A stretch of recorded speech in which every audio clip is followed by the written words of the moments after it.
Let me tell you something real quick. There is a proven step-by-step method to staying broke forever. And if you're just as broke today as you were last year and the year before that, then you're probably like every other broke person out there following this method without even realizing it. It's terrifying. People do this without even realizing it.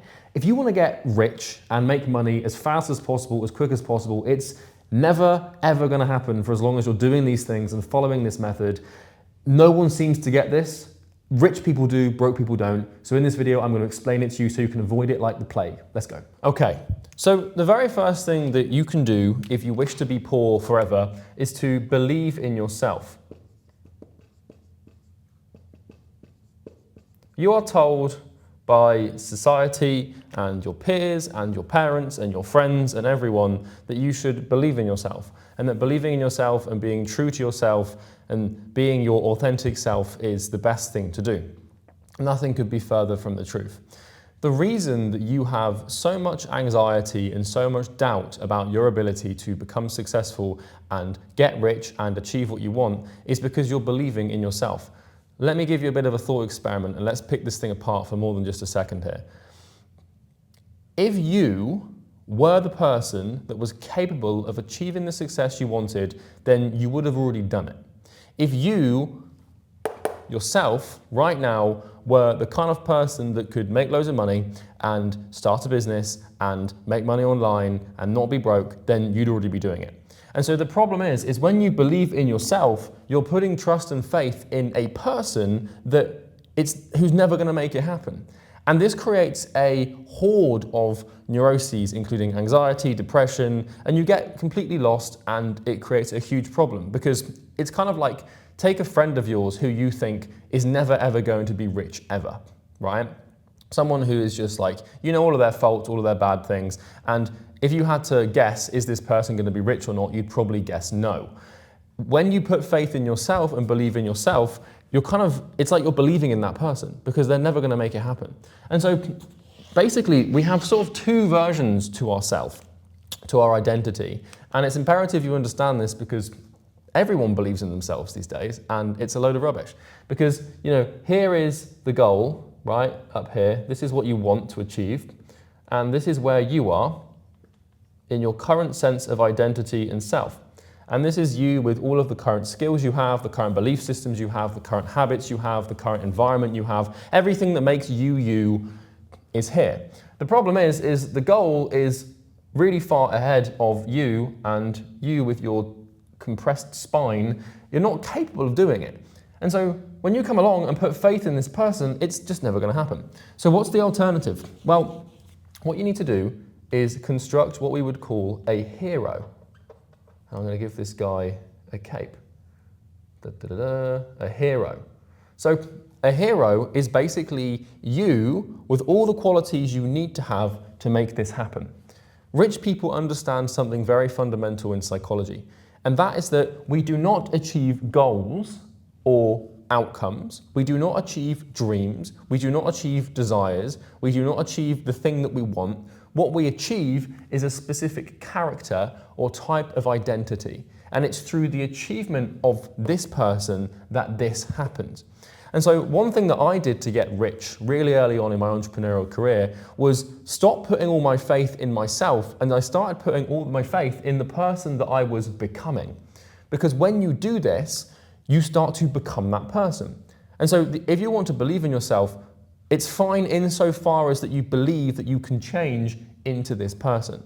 Because trying to go after your goal and what you want with your current identity and sense of self is literally impossible. Because getting from, if this is you right now and you're broke and you've got no money in the account and your goal is to be a millionaire, well, guess what? The person who can make $1 million, they look completely different to you. Not in terms of skin tone or size or height or whatever, but I mean, this person knows how to manage money, they know how to manage their emotions, they know how to communicate, they know how to persuade, they know how to do marketing, they know how to manage the books. Like, this person is going to have so many skills and character traits and beliefs that this person does not have. And so when you put faith in your current sense of self, in your current identity, you snooker yourself. And this is where the doubt comes from. But if you tell yourself, If you figure out what your goal is and you figure out what you would need to become in order to achieve the goal, and you put faith in the fact that you are becoming that, and you put the belief in this person, then you actually stand a chance of getting rich. But for as long as you're so tied up in your own ego that you grandiosely, narcissistically, egotistically think that you, in your current state, stand any chance of getting rich, it's ridiculous. Because the only way you get your goal is by personal change. You have to change if you want your goal to happen. And so you need to stop believing in yourself. And this is like, it's like a pandemic, it's like a psychological pandemic. Everyone is told to believe in themselves, and it doesn't work. What you want to do is believe in your ability to become the self who can make the goal happen. Okay? So as you're becoming successful, as you're trying to escape the rat race, or as you're trying to escape the broke situation you're in, don't be true to yourself, don't be your authentic self. People say this all the time, like, oh, you shouldn't change for money, or that you shouldn't change, you should stay who you are. You can do that, but remember, if you stay who you are, you stay where you are. And so who you are right now is capable of nothing but the current situation that you're in. You designed your life to spec. Your current financial state and situation is a resemblance of you.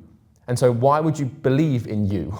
Because you created what you have now, and you don't like what you have now. And so when you put all of your faith and hope in the person that you've created that you are at the moment, you lose. Because it's literally like, that would literally be like, it's almost like your goal is to, we can think about this from sports. Imagine your goal is to play in the world finals of football, and you want to play, and by football I mean soccer, if you're watching from America.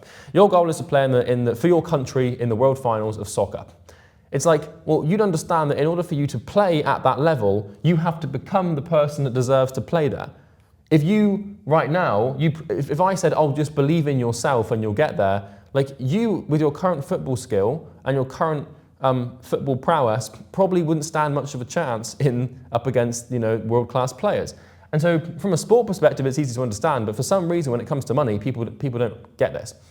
The other thing that you can use to see this through is video games.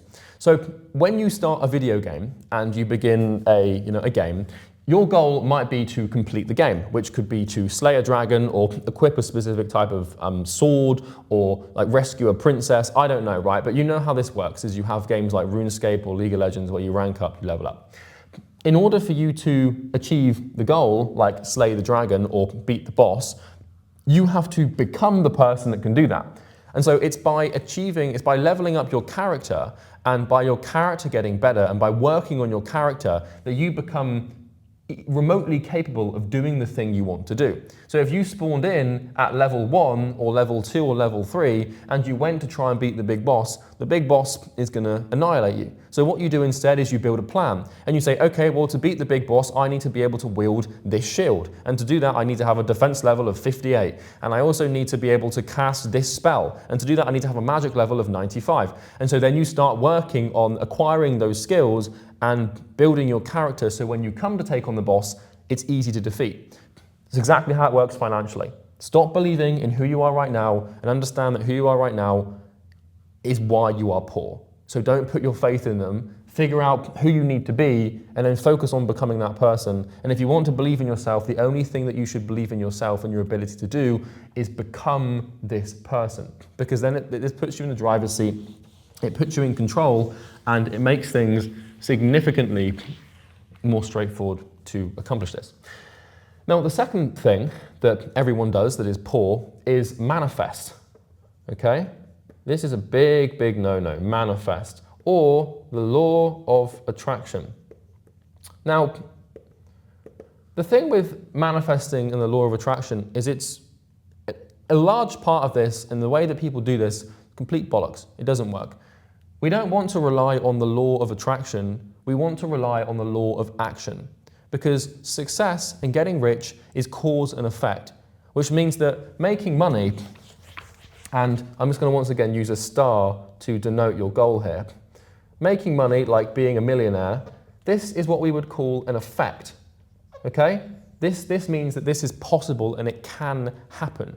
But things don't just happen and come into existence in the universe, because you don't have to really think critically beyond this one statement from Newton. I think it was Newton. For every action, there is an opposite and equal reaction. And so this here is a reaction, okay? So anything that happens ever, like making $1 million, is a reaction. And if something can happen, it means that something has to make it happen. And so right down here, I'm just gonna put this called work, right? And so this is the action, and by doing the action of work, we get the reaction of making $1 million. Now, it's not this simple, because everyone says, oh, just work hard and you'll make it. It's not true. It's not how it works. And I'm actually going to put that one down here. Sorry, bear with me. Everyone says work hard and you'll make it, but it's not really true, because there's lots of actions that go into this. You have to work smart, you have to be intelligent, but I'm not going to get into the nitty-gritty of it. But for every reaction, so every action is an opposite and equal reaction, okay? So if you work to the capability of someone that can make $1 million, remember, the person that can makes it happen. If you do the things that you need to do to make $1 million, then you'll make $1 million. But what isn't an action, well, really how this goes is work has an action, okay? So work is actually a reaction to something else. And this is basically thought. So what this means is you have a thought. So this is really the action of all of your behavior here. I don't know if you can see that. So we have, let's just rub this off. So you have a thought, which is, oh, I want to become a millionaire, or I should probably make some cold calls today, or I should watch a video about how to not stay broke, right? And when you have a thought, that thought will manifest into a decision, which becomes an action, like work. And by doing the action of work, we get the reaction of making money and not being broke anymore, okay? The problem is people think too much about this manifesting thing and this law of attraction thing in the wrong way. Because what people think is that thought is a direct line to outcome. So this is what I see people doing all the time, where they're like, oh, I'm manifesting. And so what they do with the law of attraction and manifesting is they spend all of their time thinking and visualizing about the thing, and they think it's the thought that is the action that creates the reaction of success. It's not. Because what happens when you think you're going to be successful all the time, and all you do is think about what you're going to do and talk about what you're going to do in your cute little manifesting WhatsApp group, is you forget to do the thing that actually makes the thing happen, which is work. And so this is once again, psychological phenomenon. It's a pandemic among people who want to become successful. And I meet lots of people who are self-proclaimed manifestors. I've dated some, I've met some guys who do it, and I don't date guys. Yeah.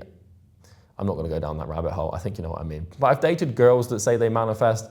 I've seen guys who say they manifest, and like they're all poor. And I'm like, well, when are you going to actually get rich? And they're like, oh, it's coming to me next year. The problem with manifesting and the law of attraction is it makes you comfortable. Because in order for you, I think we can all agree that in order for you to get rich and become successful, you need to do some work, and you need to put in some hard graft and do it in the right direction and be intelligent about this. But all of these people are just so in the clouds, and they're so like convinced that they're going to be successful, that they just say, oh, it's effortless and it's coming to me, and it doesn't require anything of me, and I'm just going to be rich and successful and attract what I want into my life just by thinking. And it's like, you're a fucking idiot, you're wrong. It doesn't work like that, because it doesn't work if you don't work, okay? And so what you want to avoid is spending all this time in your thoughts thinking about how you're going to be successful, when the only thing that this thought should really serve the purpose of is giving you the motivation to work. And so I used to do this. I used to use this as a tool where I would create vision boards for myself, and I would create daily rituals of reading my goals and trying to visualize them and plan them out and think through, and I was attracting it into my life. But the only thing that thinking about your goal and your dreams should manifest is a fucking work ethic. All right?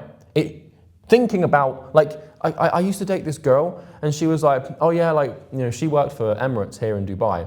And she was like, oh yeah, I'm manifesting like financial freedom, and like, I'm gonna have like everything that I want, and I'm gonna do it without having like a husband, and I'm gonna start a business and be really successful. And she was like 22, and I was like, okay, well, how are you gonna do that? She's like, oh, I don't know, I'm just gonna leave it up to the universe to like give it to me. I was like, are you really that entitled and stupid and thick to think that by thinking about something you deserve to be successful? I was like, you are an idiot. And I've seen a lot of dudes do this as well. Like I had friends from back home who were like, yeah, I'm just into the law of attraction, bro. And like, I just trust that the universe is gonna give me what I want. And I was like, how much work did you do last week? Like, how many hours of pain did you suffer through for the thing that you wanted? They're like, oh, I don't really I don't really believe in the working hard thing. I just believe in it being effortless. I was like, you're a fucking idiot. Like, you're gonna be poor for the rest of your life. And chances are, is maybe you're doing this right now. So remember, if you want to manifest something, stop trying to manifest your goal and try to manifest a hardcore work ethic. And even then, once again, if you want to manifest something, don't try to manifest the outcome, try to manifest the person you are becoming. And unfortunately, that just takes a lot of work, because it doesn't take much critical thinking to break apart all these poor people beliefs. And I do find it quite amusing. The second someone's like, I was on a plane the other day on the way to Dubai, and the woman sat in the aisle beside me was telling me about how she's a manifester. And like, my first question to when someone says they're a manifester is like, what are you manifesting? And she's like, oh, I'm gonna be like a millionaire. And I was like, okay, well, when's the last time you read a book on financial management? I actually said this to her, but not that directly. I was like, oh, like, what did you do last week to like make it happen? She's like, oh, well, I'm just working my 9 to 5. I'm just waiting for it to happen. I was like, it doesn't make any sense. Now, number 3 is a pretty cold one, and I'm actually going to switch my pen, because why not? That might be exciting. Number 3, if you want to stay poor for the rest of your life, then you must believe this statement. You are good enough. I can't stand this, but for some reason, we all think it, or everyone does, not me, and not people that I know who are rich. So your parents, your teachers, your friends, society, they're going to try to convince you and tell you that you are good enough. And this is incredibly damaging, because yes, I can tell you something, right? The only thing that you're good enough for is what you have right now, okay? Cold, hard, bloody reality check. The only thing you deserve, and the only state of being, financially, health-wise, relationship-wise, everything in your life that you have right now, you deserve. And if it sucks, you built it, you deserve it. You are good enough to have what you have right now. And if you want more money, better relationships, better health, and better everything else, you're not good enough, okay? And I'm not saying this to you to try and like get an egotistical one-up on you. Chances are this might piss you off and it might upset you. Good. Work is born out of pain. And this statement it's like paracetamol, it's like ibuprofen. It makes you feel better in the short term, but it completely messes up you in the long term. You're not good enough. If you were good enough, then you'd have what you wanted. You are good enough insofar as what you have right now, you are good enough to achieve.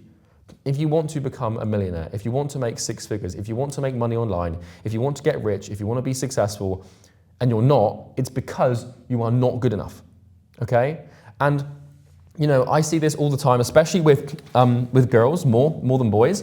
It's like, usually it's the girls in your life trying to convince you that you're good enough. And, I've got friends in my life. I've got a guy in my life who is younger than me, and I'm really good friends with him.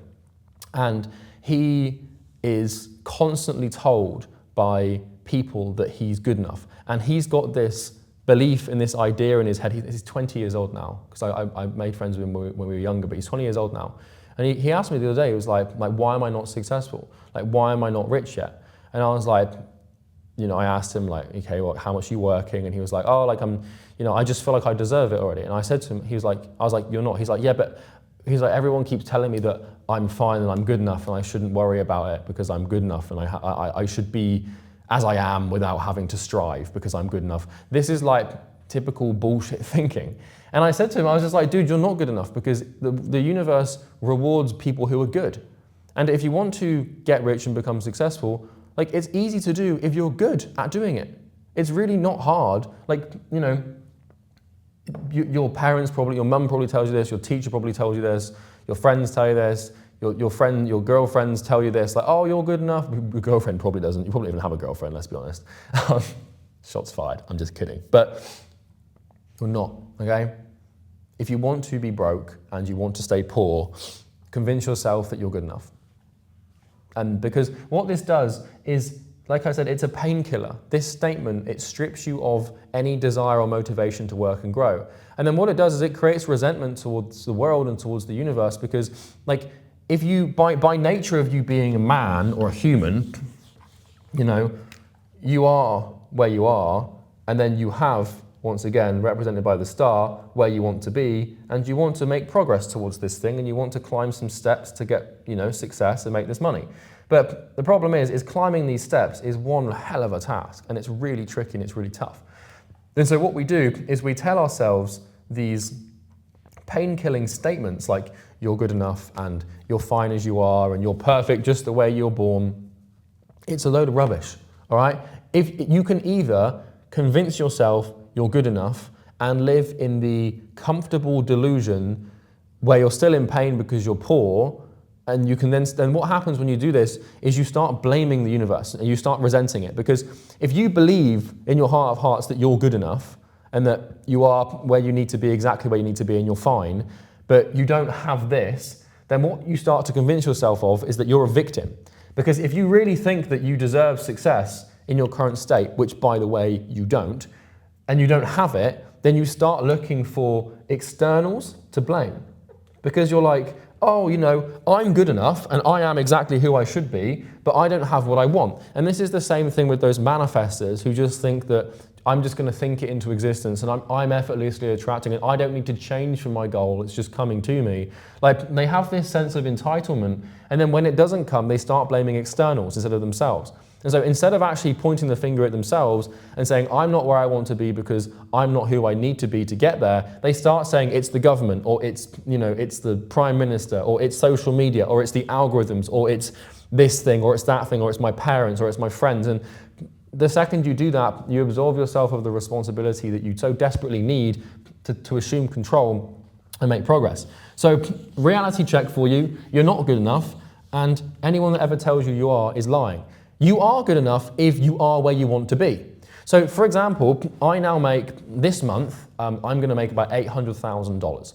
And I am a multi-millionaire. I live in a beautiful big house on the Palm in Dubai. I have enough money to last me a lifetime. I'm financially free. I have the business of my dreams. I have the health of my life is, I really like my life and I'm really happy with my life. And that's because I'm good enough at things that help me get that life. So I'm really good at making money online and making YouTube videos to help people make money online, and I'm really good at managing money and keeping my head screwed on straight and not being an idiot, and therefore the universe rewards me. It's cause and effect. The universe doesn't see things personally. It doesn't like think, oh, you deserve it or you don't. It's like, it's just how much pain you've been through. And so, like, if I want to, I'm right now, I'm an 8-figure entrepreneur, so I make like $10 million a year, right? 800 grand a month, whatever. And that means I'm good enough to make $10 million a year. But I want more. I want to make $100 million a year, $1 billion a year, and keep going and keep going. And what this means is I'm not good enough. So I am consistently humbled before my goal, because I recognize that if I want to make 100 million a year, I'm nowhere near good enough to do that yet. I have nowhere near the level of skill, prowess, critical thinking ability, leadership, hiring, management ability, financial management ability. Like, the person that I need to become is miles away from who I am now. And I'm not good enough to do what I want to do yet. And so by telling myself that I'm not good enough, it actually motivates me to work on becoming good enough and ultimately becoming successful. And so when you look at your goal and what you want, understand all you have to do to get your goal is be good enough to get it. Okay, it's really not much more straightforward than that.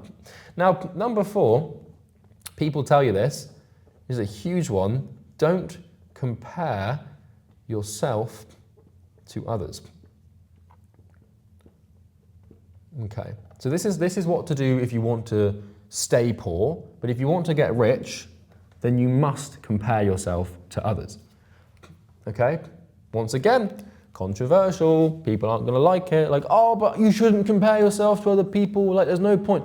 Sure, if you want to be poor and broke and unhappy and, bitter, then, don't compare yourself to other people. But I do this all the time and it lights a fire under my ass and it terrifies me. Let me tell you a story. Julius Caesar, you might be familiar with him, figure throughout history. He kind of put an end to the Roman Republic and basically, started the Caesarship of Rome.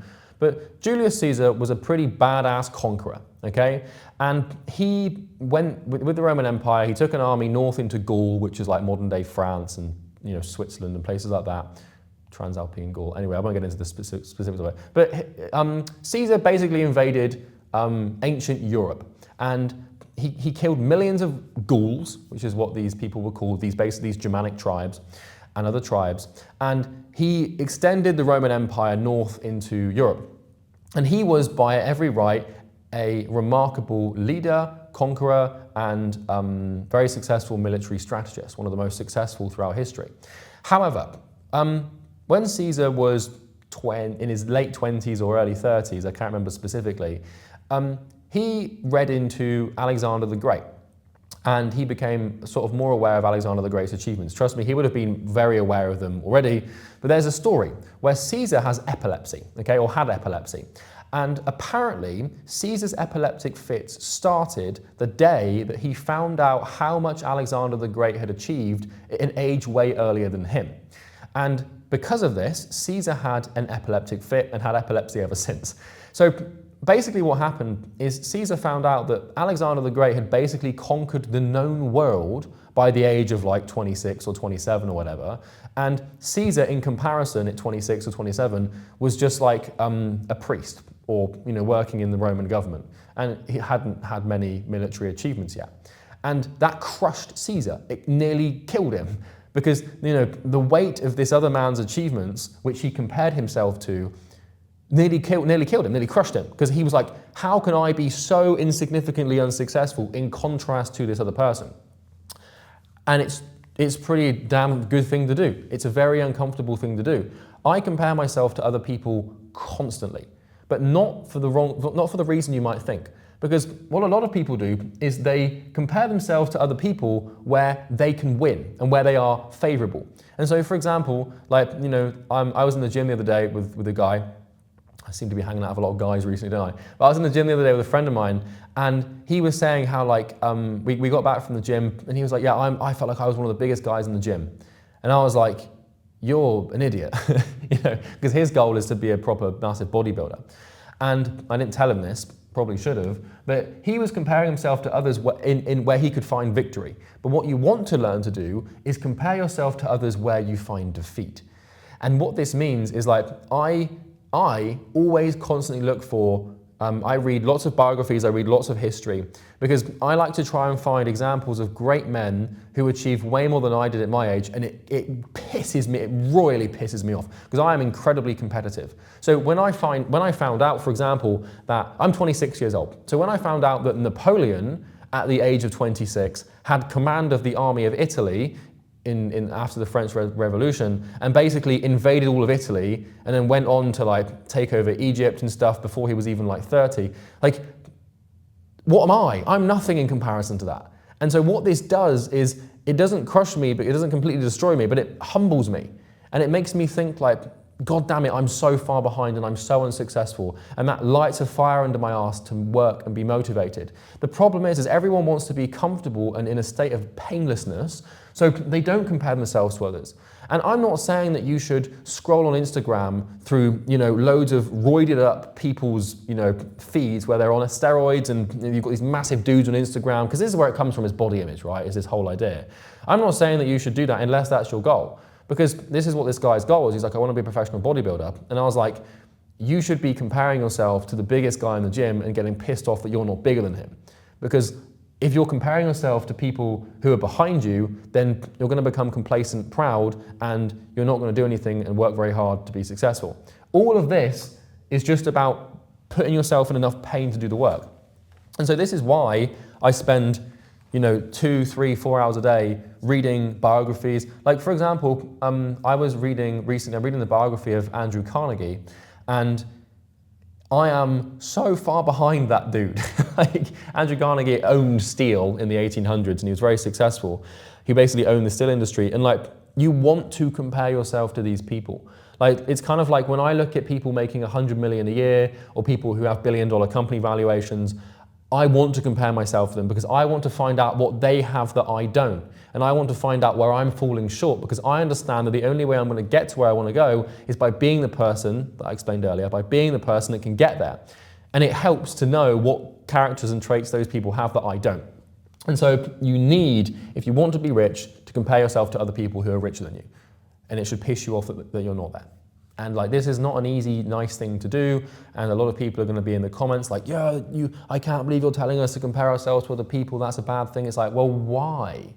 Like, why is it bad to compare yourself to a person who's further ahead than you doing what you want to do? Why is it bad that someone else has achieved what you want to achieve in a shorter time frame and that pisses you off? Like, in my opinion, things are only good or bad insofar as they help me achieve my goal. My ego doesn't matter. So if I have to piss myself off and make myself angry and upset, and that feeds into my work ethic and pushes me further towards my goal, that's a good thing. So never be afraid to upset your ego and, and put yourself in mild emotional distress to fulfill the achievement of your objective. It's a good thing to do, and I stand by it, and that's that, okay? Like, I don't know how old you are, but like, I'm 26 and I'm a multi-millionaire. And if you're not and you're 26, that should piss you off, because I did it and you didn't. And it's the same thing where Alexander the Great conquered the known world and destroyed everything that everyone knew. When I say destroyed, I mean like, he basically conquered the Persian Empire, which no one had ever done before. Not even his dad could do it. And he was 26. And I'm 26. And all I've done is figure out how to make some money online. So like, don't worry, like, you can compare yourself to me, but I compare myself to people way further ahead, and it stresses me out and it makes me feel a lot of pain. Now, the next thing, which is another little mistake that keeps you poor and keeps you broke, is learn as much as you can. So I'm kind of in a split mind about this, but I'm going to explain what I mean. There is a quote from Warren Buffett, who is one of the richest investors to have ever lived ever. It's worth hundreds of billions of dollars.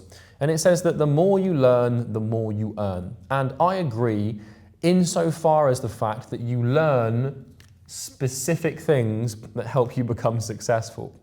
So, for example, someone I love recently bought me a book called The Body Keeps Score, which is a book about how your body basically registers trauma and how, psychologically you can be indisposed to different types of trauma. I haven't read it yet, but someone who says they should learn as much as they can would read that book. But to me, when I look at that book, I don't see a gem of knowledge that helps me achieve my goal, which is like 100 million a year or $1 billion valuation, right?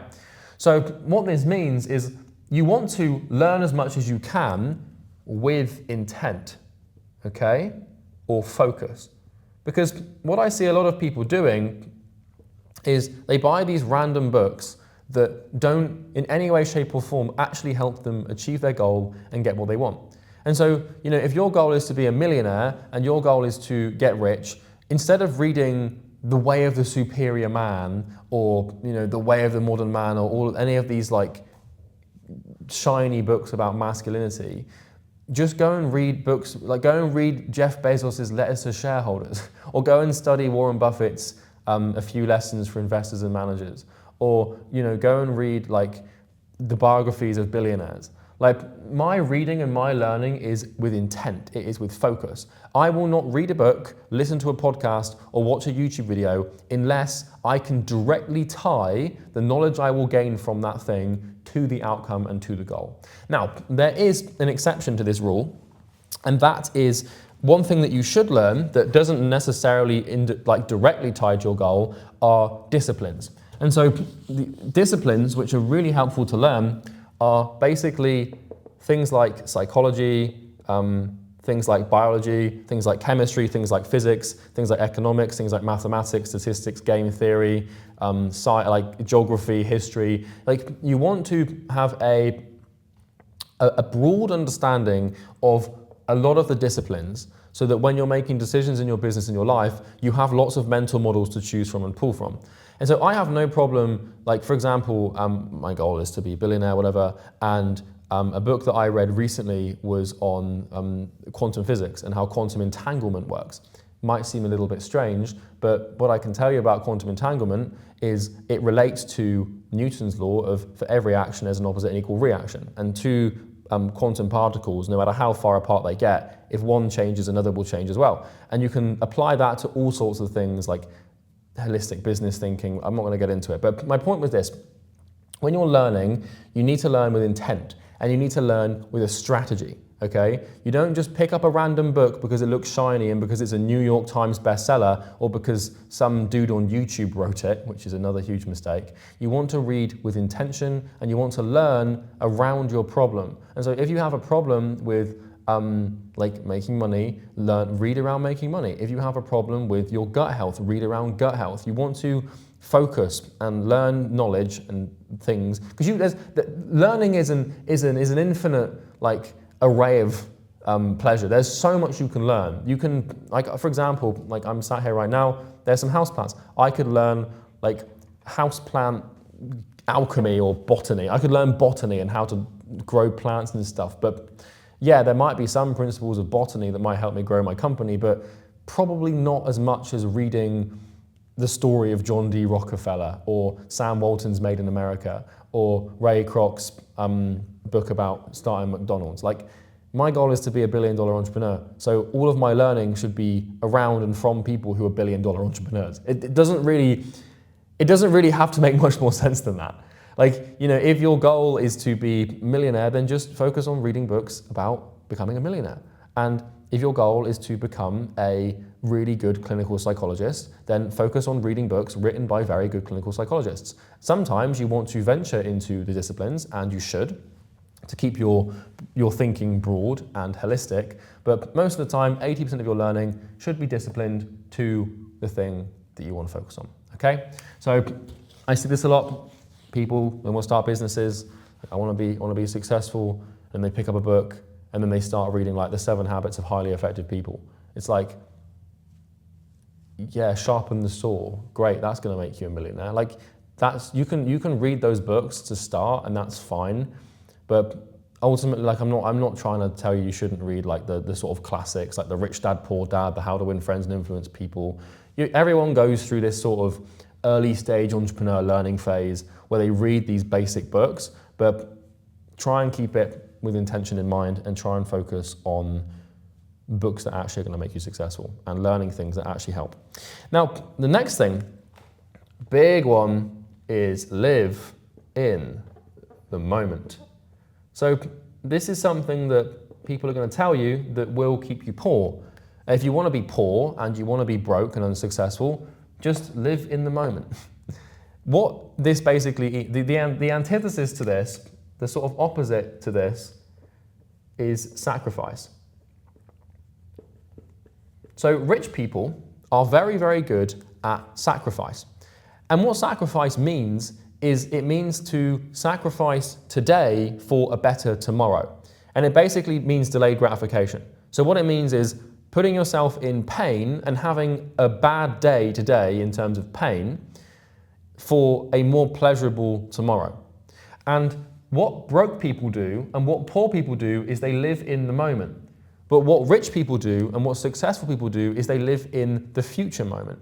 So you still live in a moment, but it's just a question of what you're optimizing for. Are you optimizing for short-term instant pleasure where you believe that, you know, just basically, like I see this a lot as well, where people are like, oh, be present, live in the moment, that sort of thinking, right?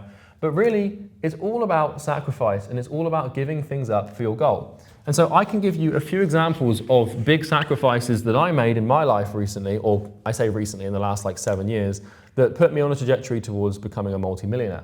So the first thing is social media. Okay? The second thing is junk food. The third thing was Xbox. The fourth thing was gaming PC.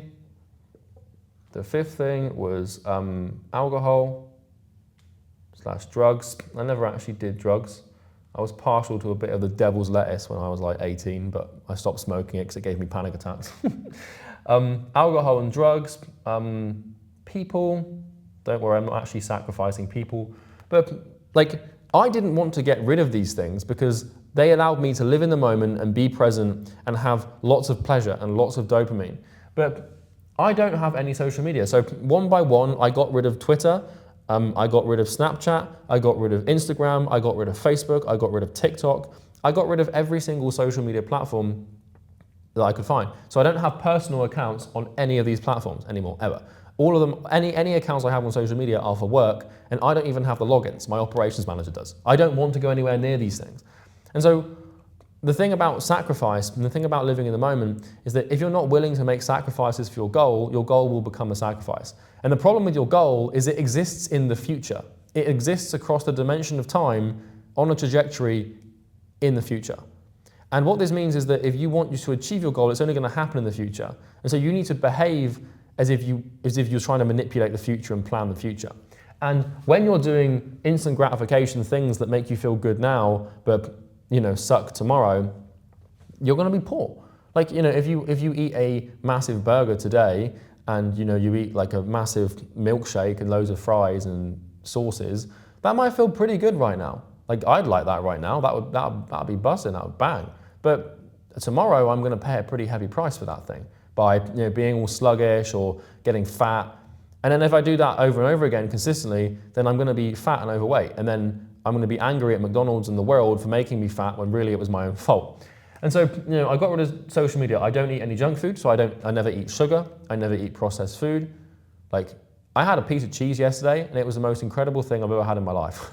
When you get rid of these things, your dopaminergic system, the threshold for stimulation is significantly reduced, which means that you can derive extreme pleasure from things that most normal people would find numbing and boring. And so, like, if I watched like a single YouTube short, if I scrolled YouTube shorts for like 3 minutes, I'd probably extract more dopamine and more pleasure than the average person scrolling for 3 hours. Because my dopaminergic system is incredibly sensitive to hardcore stimulation, such as junk food, video games, short form content. Like, I don't watch pornography or any of that stuff either. So like, if I watch one of those videos, my brain would probably explode, right? Because you become so sensitive to it. And what this means is, after a while, like, first of all, you don't want these things anymore, and you kind of almost don't need them, but you get rid of them. And so I got rid of my Xbox. I literally had an Xbox and I ran a bath and I put my Xbox in the bath as a statement of like, I don't want to do this thing anymore. I'm sacrificing it. Because if I have an Xbox in my house and I'm playing my Xbox, then guess what's going to happen? Like, I'm not going to be working. It's not a difficult thing to comprehend. If I'm playing this thing in the afternoon when I should be making cold calls, then I'm going to be broke. Gaming PC. When I was 18, I took a crowbar to my gaming PC and I smashed it up. Like, literally. Because all I did was play League of Legends. And I was like, I want to be rich. This thing's making me broke. So I did it. Alcohol and drugs. Sometimes I still drink, but very rarely, and I don't touch drugs. And then bad people. Like, you need to be able to sacrifice things.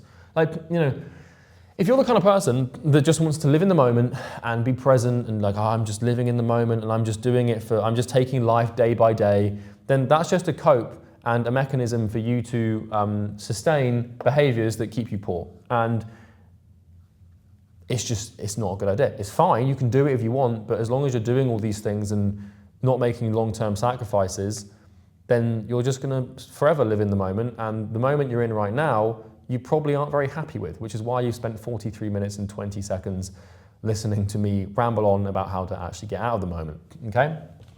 So if you don't make sacrifices for your goal becomes the sacrifice, and broke people, poor people, they love living in the moment, they love short-term pleasure, and they love instant gratification.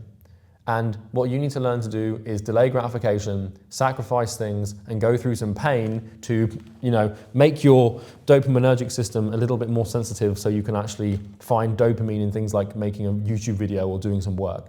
Because now that I've stripped myself of the majority of highly stimulating activities, I get so much dopamine and pleasure from working, and I am addicted to and love my work because it's one of the only places that my brain can find stimulation, progress, and growth.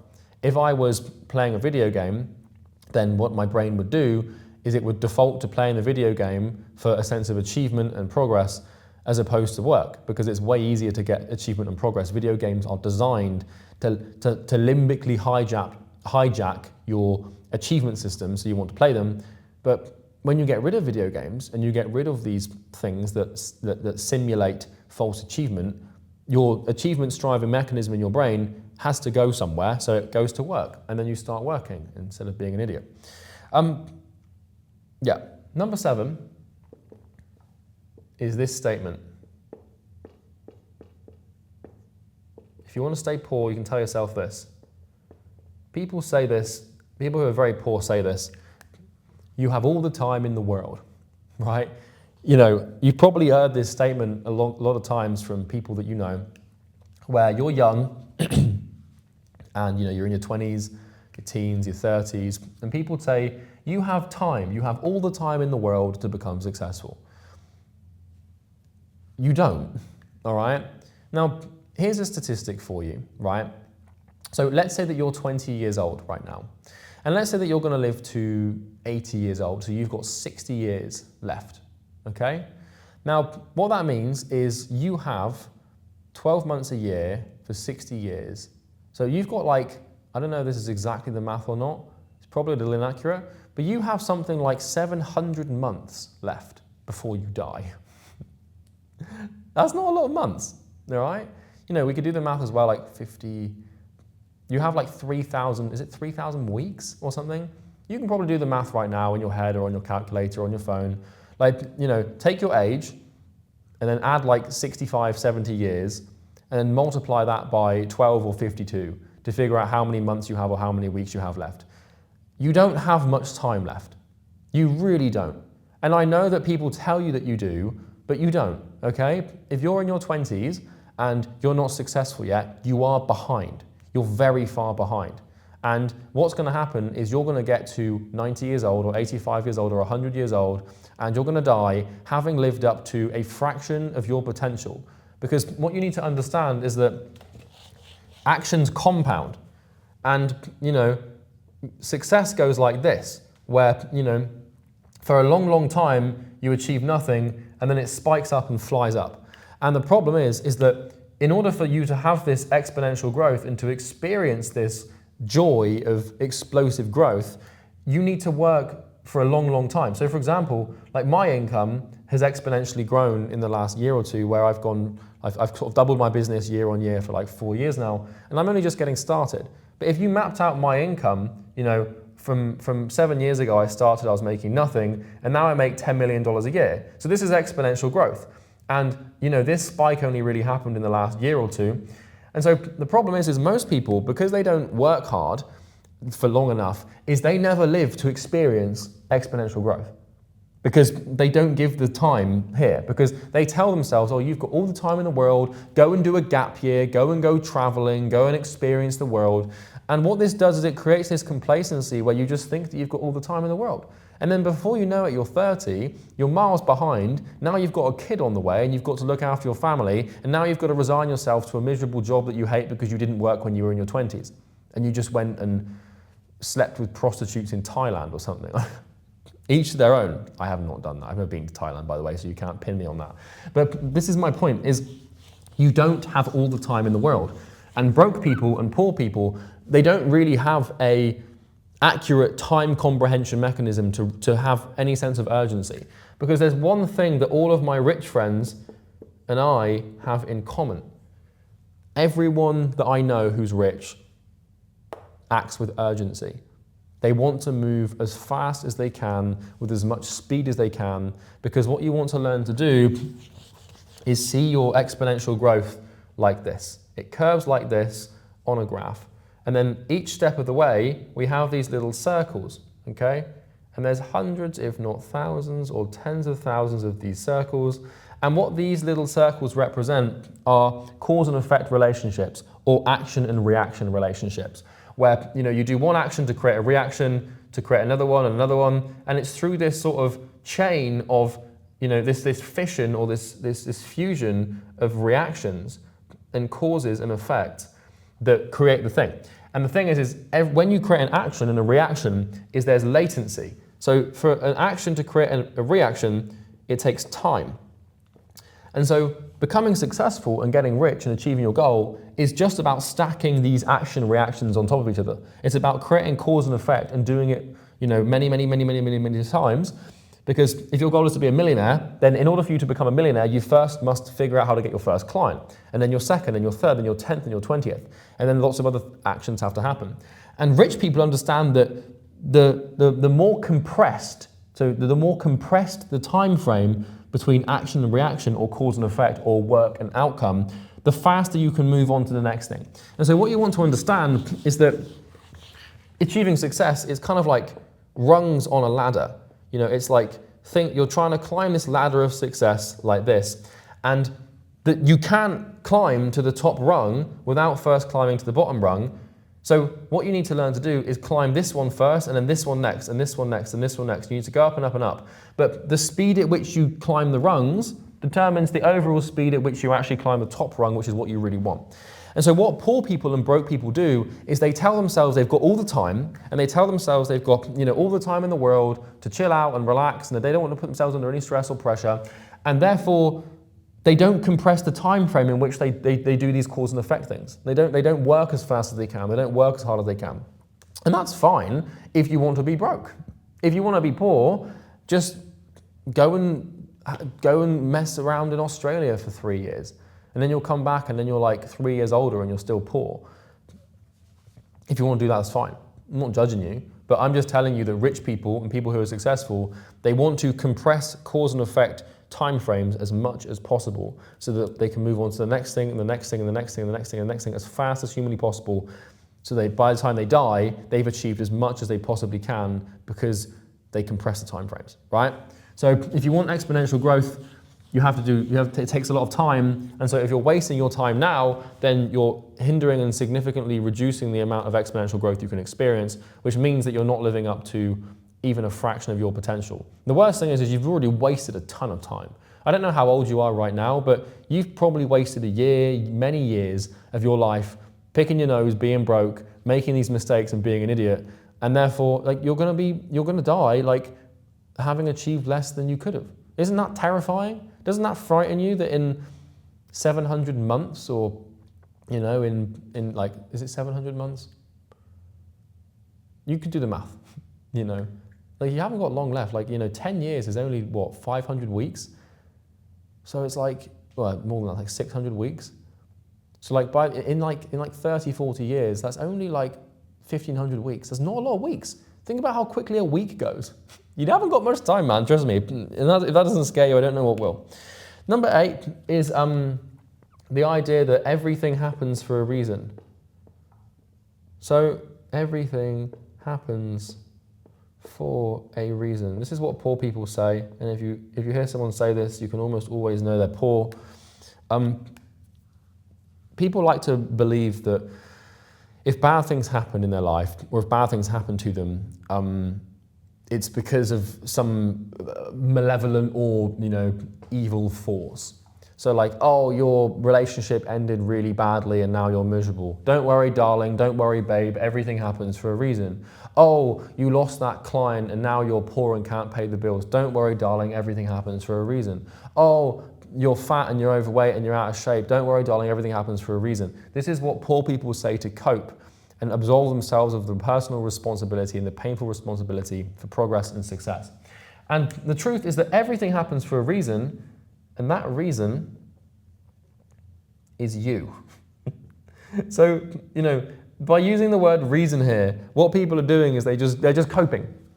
You probably heard this before where something bad happens and then someone tells you don't worry, everything happens for a reason. And then they act as if God or the universe has put them in this perilous situation because God or the universe has some sort of grand plan for them, and that they need to suffer so that, they need to be poor now so that something good's going to happen. And then they convince themselves that there's this magical journey they're going on, and that this egotism just unfolds out of their brain, and they think that like it's all like everything's going to happen for a reason. It's just like everything happens for a reason. Yes, it's cause and effect.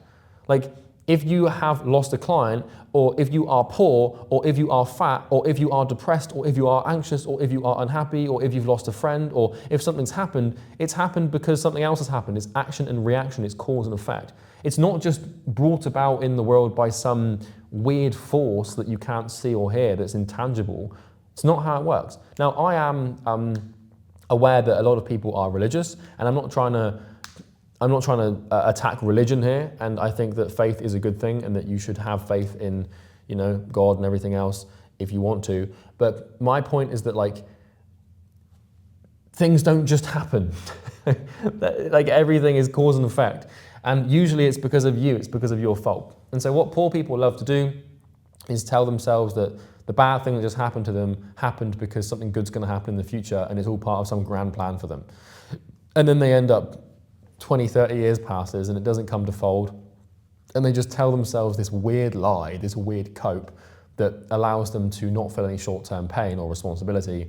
And then they die having achieved nothing, and they die broke because they're convinced that the world's out to get them, and that there's all these weird reasons, these external factors that are influencing their life that they have no control over.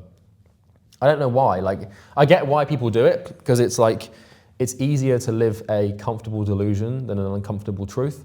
But I'm sorry, but I'm just here to tell you the truth. And, you know, there is a reason as to why I have become a millionaire, and there's a reason as to why I have become rich and made loads of money online.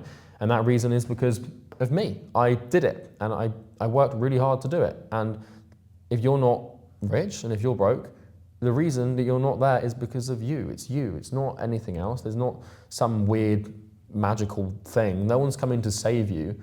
There's no force in the universe that's just like sat there like, oh, I'm just trying to scheme as to how they can make you successful. The only thing that you should rely on God for is to give you the strength and the character to do what you need to do to become successful. The only thing that you should ask the universe for is the character and strength, because you know, the universe isn't just going to come and meddle around with your affairs and make you successful for no good reason. Like, why would it? There is no good reason. The only good reason is work and pain. Like, when you work, you put yourself through suffering and pain, and that pain is like a currency that you can exchange with, you can bargain with the future, if that makes sense. So by sacrificing now and by accepting responsibility and putting yourself in pain, you give yourself leverage and bargaining power with the universe or with God to then go and ask them for success, because you actually have something to give them in exchange, right? That's how it works. Everything happens for a reason. That reason is you, and stop coping. This is another big one as well, which is kind of along the same lines.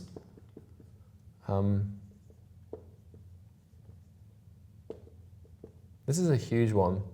You know this statement where, like, if you're upset or down or depressed or anxious, your parents or your mum or society or your friends, they'll say, oh, don't worry, man, it will all work itself out in the end. It will all be okay in the end. Everything's going to be fine.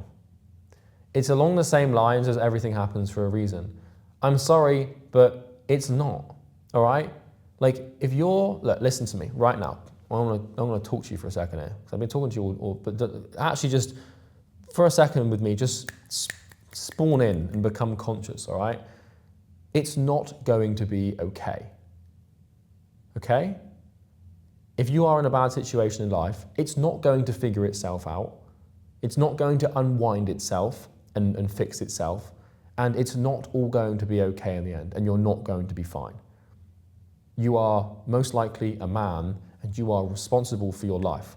And if you're not where you want to be, and you keep acting how you act and believing all of these copes and these delusions and these lies, it will not be okay in the end.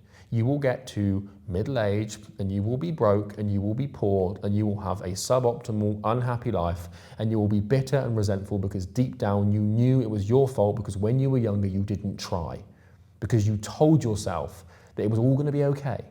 Oh, I don't need to work. Everything's going to figure itself out. I have faith. I have hope. I pray it's all going to be okay. It doesn't work. Okay? It won't be okay. It won't be fine, and you won't be successful if you don't work. And if you don't get your shit together, if you don't snap out of this weird psychotic delusion that you've dug yourself into. You're going to die poor. You're going to die broke. Time does not fix anything unless you work and unless you're suffering for it. If you're not making, like, this is people say this, we're like, oh, time is like gonna fix everything and time is a healer. Yeah, time can heal things. Like, you know, if someone dies and you experience some trauma, then over time, as you process that grief, you will get better and you will no longer be in a grieving state.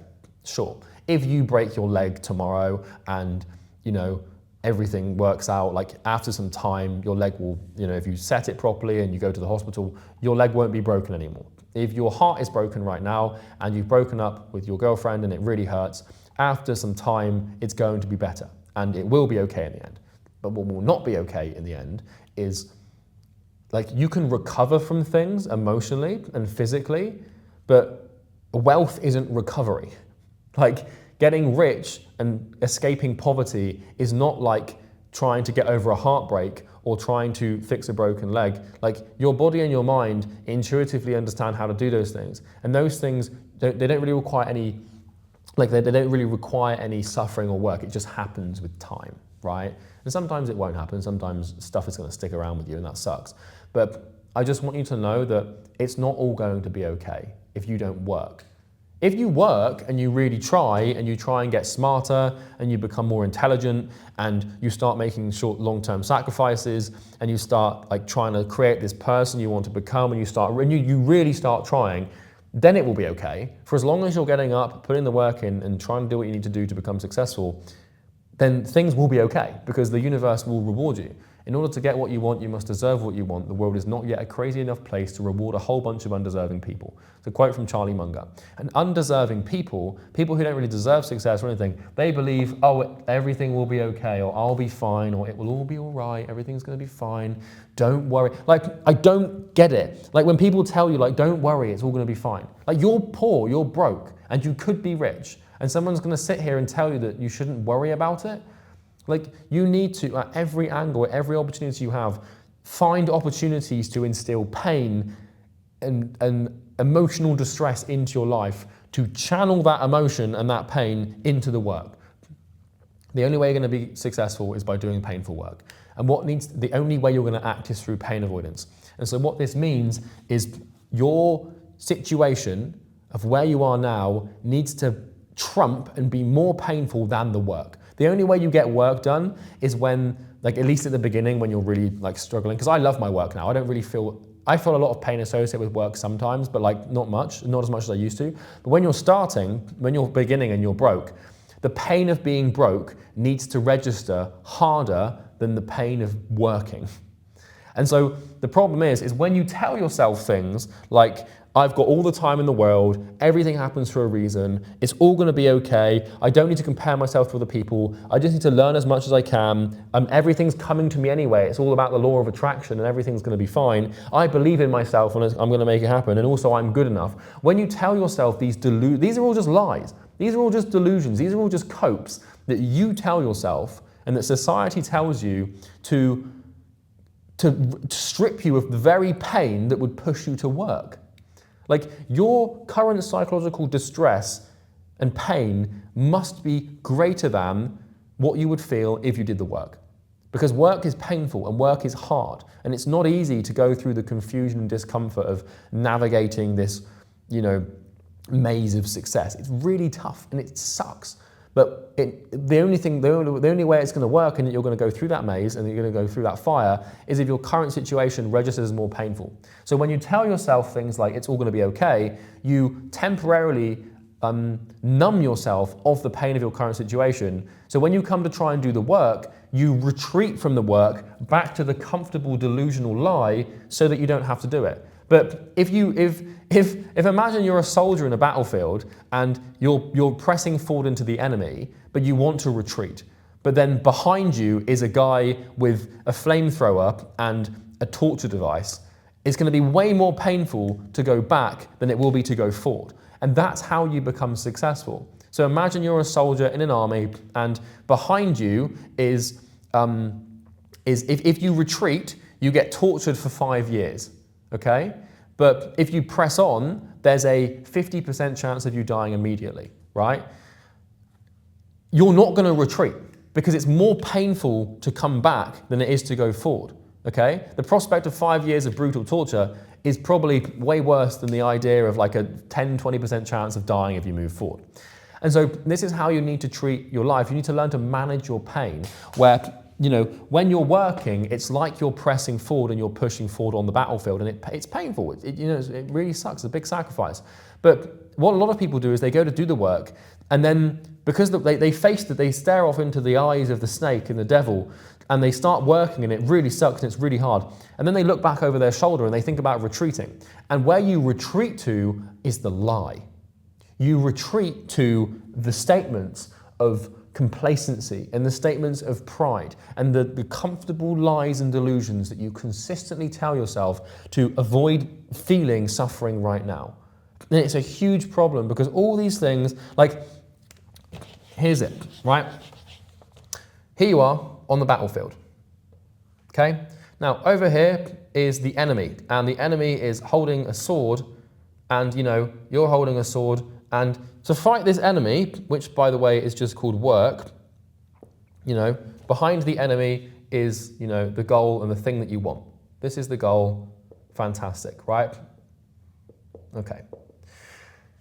So in order for you to get your goal, you have to progress and you have to fight the enemy. It really sucks. It's going to hurt. You're going to get cut. You're going to get burned, but you can get what you want from this. However, behind here, we have a nice, I'm going to draw this here. We have a really nice, comfortable bed, you know, with this nice headboard and this blanket. And, you know, also in this bed, we've got like a really nice light and, you know, it's like a really comfortable room, you know, here. And here you've also got all of your old friends who like you. And, you know, we've got some nice paintings on the wall and everything's happy and smiley. And, you know, in here you've also got your laptop, you know, which can show you all your stuff. And here you've got your gaming PC in the corner that will show you everything you want. And also we've got McDonald's here and we've got Netflix here. Like, think about it like this. What's the soldier gonna do? You know, you either press on into the work, into the pain, which really sucks, or what you can do is you can retreat back into your comfortable delusion of, you know, the law of attraction, the self-belief, you know, the everything happens for a reason thing, or, you know, the idea that it's all going to be okay in the end. And then you can retreat back to the nice, comfortable things you've got, like the Xbox and, you know, the bad friends that are going to give you some cigarettes and some alcohol to make you feel better. And then you can go back to your little laptop and watch Netflix. And you've also got your junk food here, and everything's. This room's really nice and safe, and it feels comfortable. And here is where we live the lies, and here is where we live the delusions. Here is where people tell you, you know, you're good enough. And don't worry about doing the work, just believe it's going to happen and it will. And of course, what's going to happen is you're going to retreat. You're going to retreat back to the lies, and you're going to retreat back to the delusions. Because why wouldn't you? Like, it's way easier to retreat. But if you remove the lies and you remove the statements of complacency and pride and, you know, the things that make you feel comfortable, and you remove the Netflix, and you remove all the comfortable stuff, and you get rid of all of this, and we instead replace it with a deep, deep, dark understanding that if you go back, then you're falling into a pit of hell, which is basically where you are now, then there's no choice but to move forward. Because I don't know about you, but I would rather face this enemy and do some work and get cut and bruised and put myself through some pain than live in an eternal hell. You must strip yourself. The whole point of this video, the whole thing around all this poor people thinking is if you retreat away from the work, you're retreating to hell. And the second you actually remove all of these lies, and the second you remove all of this societal conditioning that I've just explained to you, is the second that you understand that you actually live in hell. You live in a pretty bad way. And the way that you make this hell bearable, and the thing that keeps you in this hell, is the idea that you don't live in it, but you do. And the funny thing about hell is you don't realize how bad your life is right now because you have no concept of heaven. Now, I don't want to get too biblical with my terms here, but the only way that you can live in hell is if you know what heaven looks like. Because the second that you've been in heaven for a day, like now you never want to go back to hell. But because all you've ever known is hell, and you've told yourself that it's fine to be here and that it's all happening for a reason and it'll be okay in the end, you don't know what good looks like because you've never had any incentive or reason to push into the work and achieve the goal. And I can tell you, the reason the rich get richer and the reason the poor get poorer is because the rich, they know what the fruit tastes like. We know what it's like to achieve and succeed, and we will never, ever give that up. Because once you have even a modicum or a shred of success, it is impossible. Once you've been in heaven for 25 minutes, or even once you've been in heaven for 40 seconds, it is impossible to even comprehend the premise of returning to the hell that you were in before. And you don't know just how bad things are until you know how good things could be. And so all you have to do if you want to get rich and stop being broke and become successful is work for long enough to get a small taste of this fruit, and you'll never want to go back here. And if you strip yourself of all the lies and the discomfort, or you strip yourself of all the comfort and all the lies and all the bullshit, hell. So let's just list these out. So what are the comfortable things? Well, we've got the self-belief thing, we've got the manifesting thing, we've got the good enough thing, you know, you're good enough, the comparison thing, so don't compare yourself to others. You've got the learning thing, so learn as much as you can, and that's all you need to do to be successful. We've got the live in the moment thing.